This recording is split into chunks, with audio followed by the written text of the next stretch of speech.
नमस्कार दोस्तों, स्वागत है आपका मार्केट इन 10 मिनट्स में, जहां पर हमारा उद्देश्य होता है कि हम अपने निवेशकों को एक ही वीडियो में मात्र 10 मिनट के अंदर लगभग सभी डेली शेयर मार्केट अपडेट्स और जरूरी स्टॉक स्पेसिफिक न्यूज प्रोवाइड करें। तो हमारी इस वीडियो को लाइक करके हमें सपोर्ट जरूर करें, और अगर आप हमारे चैनल पर पहली बार आए हैं तो इस चैनल को सब्सक्राइब जरूर कर लीजिए। साथ ही कमेंट में अपना फीडबैक देना ना भूले, ताकि हम अपनी वीडियो को और भी बेहतर बना सके।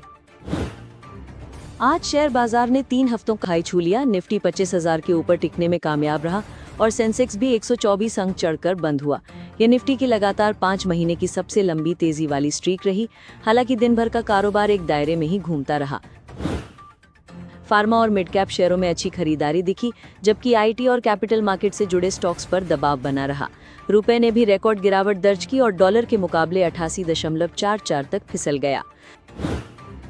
मार्केट एक्सपर्ट्स का कहना है कि निफ्टी 25,000 के ऊपर टिकना मजबूती का संकेत है, लेकिन असली नई रैली तभी खुलेगी जब ये 25,150 के ऊपर क्लोज होगा। अगर ये नहीं हुआ तो इंडेक्स फिर से दायरे में ही रह सकता है।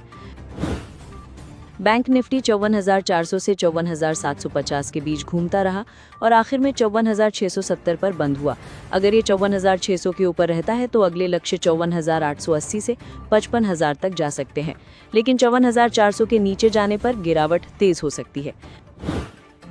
कंपनी अपडेट्स में औरोबिंदो फार्मा 6% उछला, इन्फोसिस करीब 1% टूटा और जुपिटर वैगन्स को नया रेलवे ऑर्डर मिलने से 4% की तेजी आई।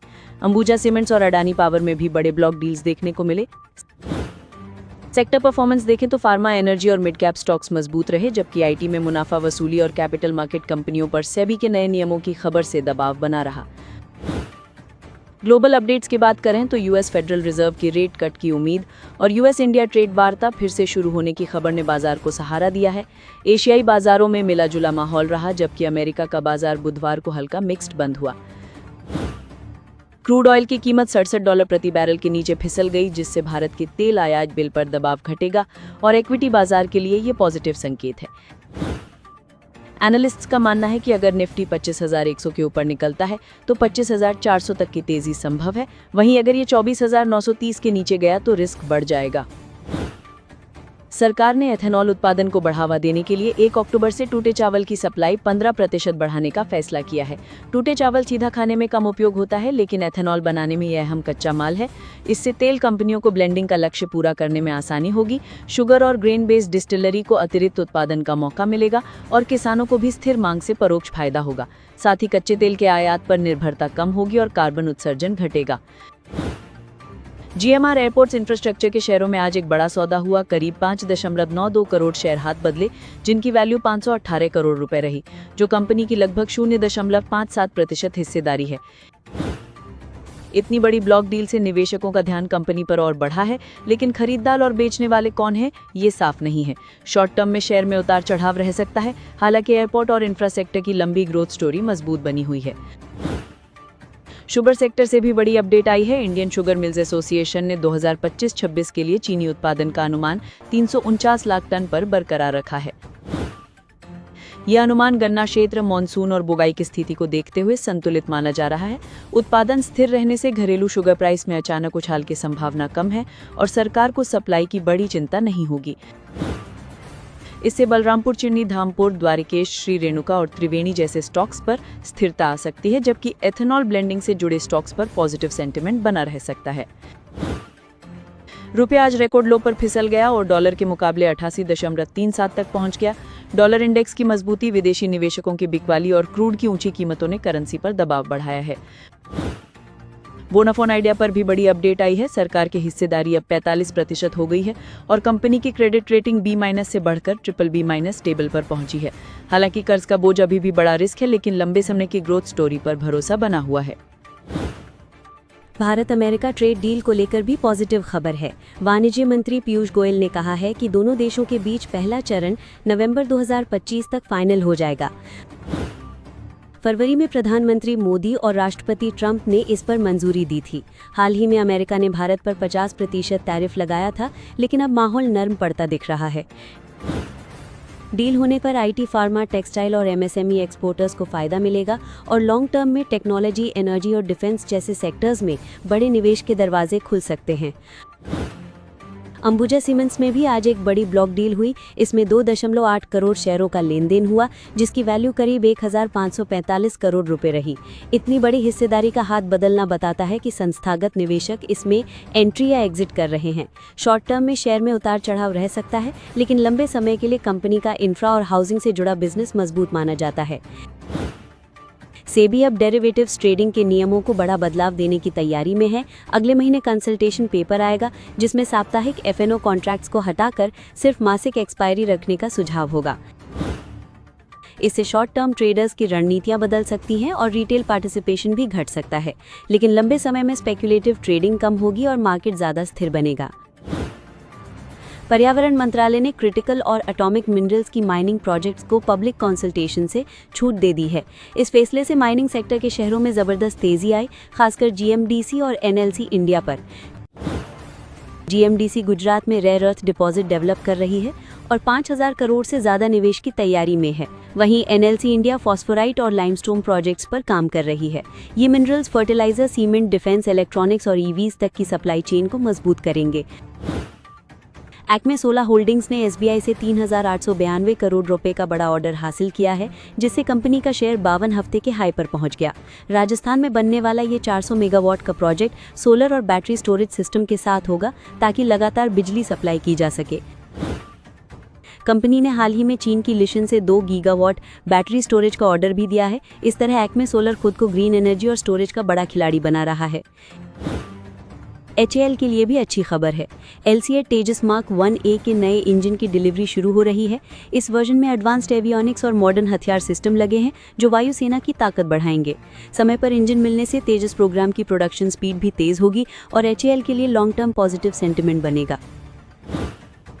देशी कंपनियों को लगातार नए ऑर्डर्स मिल रहे हैं। अदानी पावर को मध्य प्रदेश में 800 मेगावाट का नया थर्मल प्रोजेक्ट लगाने का कॉन्ट्रैक्ट मिला है। एक्मे सोलर को SBI से ग्रीन एनर्जी प्रोजेक्ट के लिए फंडिंग मिली है। वहीं कल्पतारू प्रोजेक्ट्स को 2720 करोड़ रुपए के ऑर्डर्स मिले हैं, जिनमें पावर ट्रांसमिशन और बिल्डिंग फैक्ट्री प्रोजेक्ट शामिल हैं। इन ऑर्डर से कंपनियों की ग्रोथ और निवेशकों का भरोसा दोनों बढ़ेगा। आज बाजार में कुछ खास स्टॉक्स चर्चा में रहे। औरोबिंदो फार्मा के शेयर 3% चढ़े, क्योंकि जेंटेवा डील को लेकर अनिश्चितता खत्म हुई और डील किसी और ने ले ली। गेल पर नोम्यूरा ने बाय रेटिंग दी है और टारगेट 225 रुपए रखा है। अगर टैरिफ हाइक मंजूर हुआ तो कंपनी की कमाई में बड़ा उछाल आ सकता है। जुपिटर वैगन्स को रेलवे से 113 करोड़ का ऑर्डर मिला है, जिससे कंपनी का बिजनेस और स्टॉक दोनों मजबूत दिख रहे हैं। एनबीसीसी ने जयपुर एयरपोर्ट के पास 3700 करोड़ रुपए का बड़ा इंफ्रा प्रोजेक्ट जीत लिया है, जिसके लिए कंपनी ने Rajasthan state industrial development and investment corporation के साथ समझौता किया है। इस खबर के बाद शेयर लगभग 2.5% चढ़कर 108 रुपए पर बंद हुआ। इंसुलेशन एनर्जी की सब्सिडरी को जेटवर्क से 143 करोड़ रुपए का सोलर मॉड्यूल ऑर्डर मिला है, जो अगले वित्त वर्ष में पूरा होगा। साथ ही कंपनी ने 9 नई SPVs बनाई हैं, जो खास तौर पर सोलर प्रोजेक्ट्स की डिजाइन, इंस्टॉलेशन और मेंटेनेंस पर काम करेंगी। हालांकि शेयर एक दिन में 3% गिरा और पिछले एक साल में करीब 47% टूट चुका है। पिरामल एंटरप्राइजेज और पिरामल फाइनेंस के मर्जर को NCLT से मंजूरी मिल गई है। ये कदम कंपनी के बिजनेस स्ट्रक्चर को सरल करेगा, लेकिन खबर के बाद शेयर हल्की गिरावट के साथ 1062 रुपए पर बंद हुआ। भारत फोर्ज ने UK की विन रेसर्स के साथ UAV ऑपरेशन के लिए समझौता किया है। ये partnership Bharat UK free trade agreement पर आधारित है और कंपनी का शेयर करीब 1% ऊपर बंद हुआ। मारेको ने HW वेलनेस में लगभग 54% हिस्सेदारी खरीद ली है, जिसकी कीमत 138 करोड़ रुपए बताई गई। इससे कंपनी अपने हेल्थ और न्यूट्रिशन पोर्टफोलियो को और मजबूत करना चाहती है। अब बैंकिंग सेक्टर की बात करें तो S&P ग्लोबल की रिपोर्ट कहती है कि साल 2026 तक बड़े भारतीय बैंक 4 साल में पहली बार डिविडेंड घटा सकते हैं। HDFC बैंक का डिविडेंड 11 रुपए से घटकर 8.25 रुपए हो सकता है। बैंक ऑफ बड़ौदा और कैनरा बैंक में भी थोड़ी कटौती दिखेगी। SBI लगभग स्थिर रह सकता है, जबकि ICICI बैंक ही एक बड़ा बैंक होगा जो डिविडेंड बढ़ा सकता है। डिविडेंड में ये गिरावट लोन की मांग घटने और बैंकों की लागत बढ़ने से जुड़ी है। दरअसल RBI की ओर से रेपो रेट कम करने के बाद लोन पर ब्याज घटा है, लेकिन डिपॉजिट के लिए मुकाबला बढ़ा है। यही वजह है कि बैंकों का प्रॉफिट मार्जिन दबाव में आ गया है। आईटी सेक्टर की भी बड़ी खबर है। अमेरिका में एक नया आउटसोर्सिंग टैक्स प्रस्तावित हुआ है, जिसके तहत यूएस कंपनियों को विदेश से आईटी सेवाएं लेने पर 25% टैक्स देना पड़ सकता है।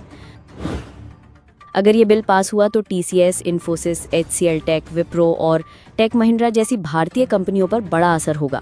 हालांकि एक्सपर्ट्स का कहना है कि बिल मौजूदा स्वरूप में पास होने की संभावना कम है, लेकिन इससे कॉन्ट्रैक्ट्स में देरी और क्लाइंट्स के फैसलों में अनिश्चितता बढ़ सकती है।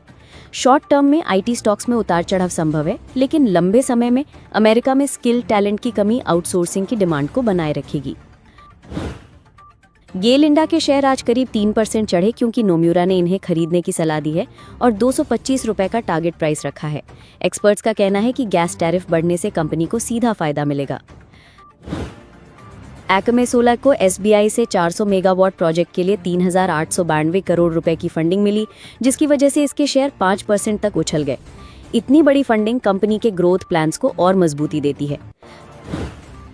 कल्पतारू प्रोजेक्ट्स इंटरनेशनल को 2,720 करोड़ रुपए के नए ऑर्डर्स मिले हैं, जो पावर ट्रांसमिशन, डिस्ट्रीब्यूशन, बिल्डिंग्स और फैक्ट्री प्रोजेक्ट से जुड़े हैं। बड़ी डील्स की खबर से शेयरों में 3% से ज्यादा की तेजी आई। अपोलो माइक्रोसिस्टम्स ने डायनामिक इंजीनियरिंग के साथ मिलकर BM-21 ग्रैड रॉकेट्स के लिए रॉकेट मोटर बनाने और टेक्नोलॉजी शेयर करने का करार किया है। इसी वजह से इसके शेयर करीब 6% चढ़कर 300 रुपए के आसपास पहुंच गए। जोडियाक एनर्जी ने गुजरात के मेहसाणा में 2 नए सोलर पावर प्लांट शुरू किए हैं। जैसे ही ये खबर आई, कंपनी के शेयर 5% बढ़कर सीधे अपर सर्किट पर पहुंच गए। गुजरात फ्लोरोकेमिकल्स के शेयरों में गिरावट आई, क्योंकि कंपनी के रंजीत नगर प्लांट में गैस लीक की घटना हुई। इस हादसे में एक शख्स की मौत भी हुई और प्लांट को अस्थायी तौर पर बंद करना पड़ा। एंजल वन के शेयर 5% गिरे, क्योंकि रिपोर्ट्स में कहा जा रहा है कि सेबी वीकली एफएनओ कॉन्ट्रैक्ट्स को खत्म कर सकती है और सिर्फ मंथली कॉन्ट्रैक्ट्स रह जाएंगे। इससे ब्रोकरेज कंपनियों की कमाई पर असर पड़ सकता है। टाटा कैपिटल इसी साल अक्टूबर में करीब $2 अरब यानी 17,688 करोड़ रुपए का बड़ा आईपीओ ला सकती है। खबर के बाद टाटा इन्वेस्टमेंट कॉरपोरेशन के शेयरों में भी 3% तक तेजी देखने को मिली। कंपनी ने आरबीआई से समय सीमा बढ़ाने की मांग की है, क्योंकि 2025 तक सभी बड़ी एनबीएफसीज को लिस्टिंग पूरी करनी है।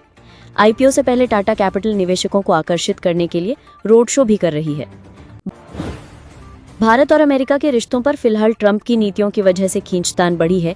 ट्रेड टैरिफ को लेकर कभी अच्छा तो कभी बुरा बयान आ रहा है, जिसकी वजह से बिजनेस सेंटिमेंट पर दबाव बना हुआ है। इसी बीच फिच रेटिंग्स ने भारत की जीडीपी का अनुमान बढ़ा दिया है। पहले ये 6.5% था, अब इसे 6.9% कर दिया गया है और इसका कारण बताया गया है कि देश में घरेलू मांग यानी लोगों की खपत लगातार मजबूत हो रही है। फिच एक अमेरिकी क्रेडिट रेटिंग एजेंसी है और इसकी रिपोर्ट्स को बड़े बड़े अंतर्राष्ट्रीय निवेशक फॉलो करते हैं। यही वजह है कि इसकी लाए बाजार के लिए बेहद अहम मानी जाती है। एजेंसी का मानना है कि हाल ही में आए तगड़े जीडीपी आंकड़े, जहां पहली तिमाही में 7.8% की ग्रोथ दिखी, ने भारत की मजबूती को साबित किया है। यही वजह है कि पूरे वित्त वर्ष 2026 के लिए अनुमान को ऊपर ले जाया गया है। फिच के मुताबिक आने वाले समय में जीएसटी सुधार और घरेलू स्तर पर बढ़ती खपत भारत की इकोनॉमी को और बूस्ट देंगे। हालांकि उन्होंने चेतावनी भी दी है कि ट्रंप की अनिश्चित नीतियां ट्रेड रिलेशन को प्रभावित कर सकती हैं। कुल मिलाकर ये भारत के लिए पॉजिटिव खबर है, क्योंकि ग्लोबल रेटिंग एजेंसी ने साफ कहा है कि हमारी ग्रोथ की रफ्तार बरकरार रहेगी। इसका असर ये हो सकता है कि विदेशी निवेशक बिकवाली थोड़ी कम करें और मार्केट को सपोर्ट मिले।